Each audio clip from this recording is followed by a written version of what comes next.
we are not rare. But before you leave, you will perceive the lore will be unlocked. You might be stalked by a Sasquatch or a ghost witch, possibly even a ghost that will boast about knowing the Ohio Grassman or even the Michigan Dogman. Werewolves hunt, poltergeists are up front, but in these backwoods folklore is unlocked. Welcome back to Folklore Unlocked. I'm Austin, and like always, I'm joined by Ethan. Yep, hello again, everyone. And this week, we are taking a look at the Cahokia Mounds. And in modern day, it's a site of a massive former Native American city, and it's located on the Illinois side of the Mississippi River, directly across from St. Louis, Missouri. And it contains roughly about 8 man-made mounds, and the entire site covers roughly 3.5 square miles, and it's a National Historic Landmark. And its former prime, so the peak population was between 15,000 to 20,000 people and covered roughly 6 square miles. And it had about 120 earthworks, and it was the largest and most influential cultural sites of the Mississippian culture. And it was considered the grandest settlement north of the pre-Columbian Mexican cities. So think the Aztecs and Mayans. And its original name is unknown, and it's named after the Cahokia tribe, which were part of the larger Illinois peoples that lived in the area. And for those that don't know, Illinois gets its name from the Illinois people. So, another little history lesson. And the Cahokia tribe settled the area after the original inhabitants of what's now the Cahokia Mounds, for some reason, abandoned the land. So, one of the mounds, and also the largest, is the Monk's Mound, which is, again, the largest structure and the central focal point of the former city. And if you want to, you can see a picture on YouTube here. And it has 4 terraces and stands 10 stories tall, faces south, and it is 100 feet tall, 951 feet long, and is 836 feet wide. It's has up to 10 construction periods and likely a temple mound for chief priests. And another mound, this one's called Mound 72, and it was used as a burial mound. And an initial excavation found 270 individuals, with some being a paired male and female burials. And I think this is a later excavation, but this second excavation recovered 250 more remains, with scholars believing that up to 62% were ritual killings.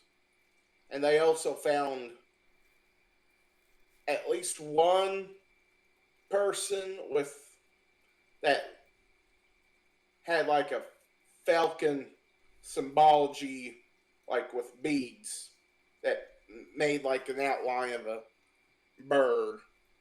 Huh. And apparently that was a big symbol in the Mississippian culture. Then we have Mound 34, which nearby excavations discovered a copper workshop there. and its only known copper workshop in a Mississippian settlement, and it was discovered by Gregory Perino in 1950s, but was lost for nearly 50 years before being rediscovered in the 2000s. Yeah. From my research, it sounds like they just got to mark exactly where the workshop was, and it somehow got lost in the 50 years before it was rediscovered. So if anybody says modern archaeology is that doesn't lose stuff, well, within the last 50, you know, well, now 70 years, yeah, people, archaeologists have lost stuff. So don't let them say otherwise. Right when you said that, I sat there and I'm like, so we can continue doing archaeology work forever, basically, because we might lose stuff in the time that we find new stuff. Exactly. And Southern Illinois kind of has its own Stonehenge, but instead of being made out of stones, Cahokia's henge is the wood henge. And it's a series of large timber circles, and it was originally located about 2,790 feet from Monk's Mound, and it was 5 rings that formed the Cahokia wood henge. So Southern Illinois does have a kind of a Stonehenge of its own. Who would have thought it? And moving on to our thoughts, I mean, other than what exactly drove the original Mississippian culture away, and why the possible ritual killings happened, nothing really mysterious surrounding the Cahokia Mounds. Just honestly a very interesting historical site with a little bit of mysteries tied to the people that built it, but not the mounds themselves. Yeah, like Austin said, not really anything supernatural or mysterious, kind of like some of our other videos here. But it is an interesting Native American historical site. But I will say, from my point of view, it's a little bit lackluster because it's just mounds of earth, since most of the stuff is buried. So, I mean, you can't really see it as much. And, like, if you saw the pictures there, it was basically just a step that goes up a mound. That's basically all it was. So, but still pretty cool. But what if they were made with the help of aliens? You got me there. maybe there's something buried deep down in the mounds. Maybe. That's some kind of alien technology. Maybe they were. What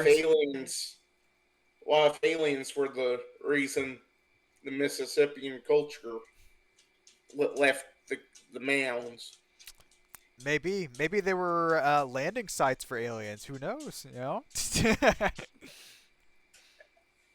As the Tootsie Roll Pop commercial would say, and I quote, "The world may never know."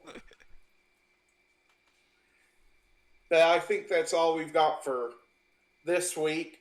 Next week we'll be taking a look at Agartha. Shoutouts to Ethan for thinking of that. Any last words, Ethan? Just thanks for watching, everyone. Thanks for watching. If you're on YouTube, leave us a like, comment, and subscribe. And if you're on Spotify, leave us a comment and a follow. And we'll see you next week. You might wake up beside Spearfinger with an extended visit from Jack the Ripper. But if you're lucky,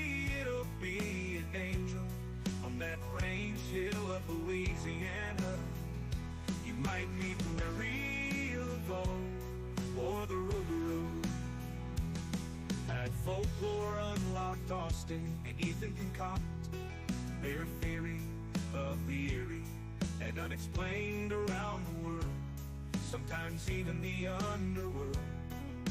The lore is locked behind secrets, the folklore is meant to be unlocked.